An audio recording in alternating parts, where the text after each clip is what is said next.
New York City. Black guy punches an old white lady in the face.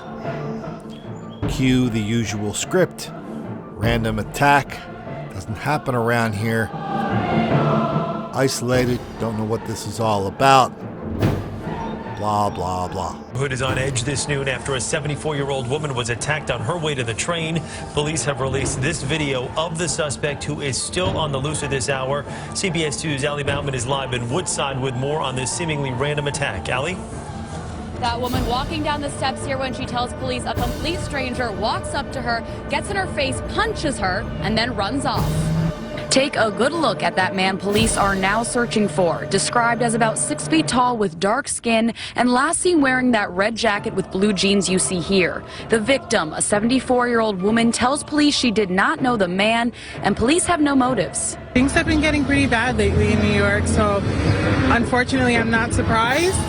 But I'm definitely surprised that it's so close to home. It happened at around 5 in the afternoon Sunday, May 1st, and the woman was taken to Elmhurst Hospital. Police say she was experiencing pain and dizziness after being hit on the left side of her head. Woodside is an area where everyone pretty much knows each other, especially around this neighborhood. And we never really have to worry about anything happening to any of us, least of all our elderly. Today, commuters are on edge. With the attack happening in the middle of the day, many are questioning what else they can do to stay safe. You're not allowed to walk around with weapons, so you just have to be aware of your surroundings, and I mean, that's really all you can do. Now, this is a relatively quiet subway station, and commuters tell me that can give people a sense of safety here. But of course, it is important to stay alert no matter what station. Hey, thanks so much for those tips on self-defense. If you don't mind, I think I'll take my advice on self-defense from people who actually know what they're talking about. Joe the Boxer in Reading, Master Chim in Brooklyn, and the Bronx, just to name a couple people on this channel and on my Facebook pages. I got a kick out of it when a reporter said, "Police do not know what the motives are."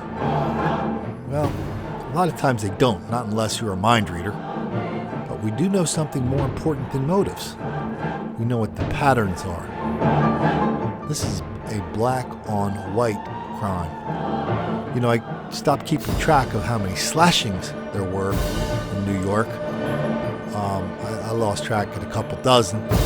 Kind of lost a little bit of interest when they were talking to Police Commissioner Bratton, and they said, "Hey, what's up with all these slashings?" What they didn't say was all the people doing the slashing were black and most of the people being slashed were not. Anyway, Commissioner said, "Well, it's just a coincidence."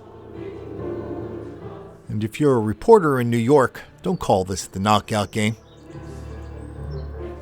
which it is, because the knockout game is somebody beating the hell out of somebody just for the hell of it, or you might end up in the pages of New Yorker magazine, as I did earlier this year, where they said I made the whole thing up, and they found a college professor to say, "I've been looking. I haven't been able to find one example of the knockout game. Colin Flaherty made it all up, and he spoon-fed it to Fox News, and they used it without even checking any of the facts. Oh my!" How do these clowns get anybody to pay them to teach? How do they get them to pay? How do these clowns get people to pay them 5 cents to put one word in a word processor? I don't know. Also unspoken at that conference when they were asking the commissioner about this kind of violence, what they call random, which is not random. Also unspoken was the most important police philosophy for keeping the streets of New York safe. And that is, don't make the black kids angry.